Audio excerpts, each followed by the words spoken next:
এত এত চিংড়ি মাছ কিনি বুঝছেন, চিংড়ি মাছের মাথাগুলো আর কেউ খায় না। তা আমি অনেক আপুদের কাছে জিজ্ঞাসা করছি যে আপু আপনারা আমাকে একটু বুদ্ধি দেন যে আমি এই চিংড়ি মাছের মাথাগুলো দিয়ে কি করব।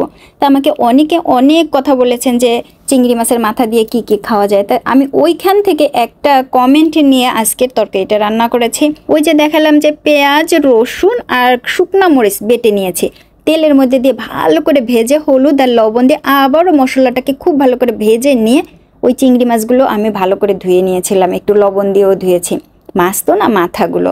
তারপরে ওই মশলার ভিতরে দিয়ে একটুখানি ভাজা ভাজা করে ওর ভিতরে হালকা একটুখানি পানি দিয়ে একেবারে টানিয়ে নিলাম।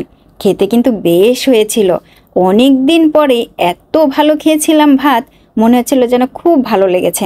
এরপরে চিংড়ি মাছের মাথাগুলো দিয়ে যে কি কি খাবো, অনেক আপুরা অনেক কমেন্ট করেছে, সেগুলো থেকে আবারও খাবার একটা তৈরি করে ফেলবো। এই চিংড়ি মাছের মাথা কোরিয়ানরা খায় না, সুতরাং আমি ওই যে রেখে দিই, আবার মাঝে মধ্যে ফেলেই দিই, মাঝে মধ্যে খাওয়াই হয় না, কারণ টাইমই পাই না। প্রচুর চিংড়ি মাছের মাথা জমে আছে ফ্রিজের মধ্যে। আর এত বড় বড় চিংড়ি মাছের মাথা মালাই করলেও কিন্তু ভালো লাগবে।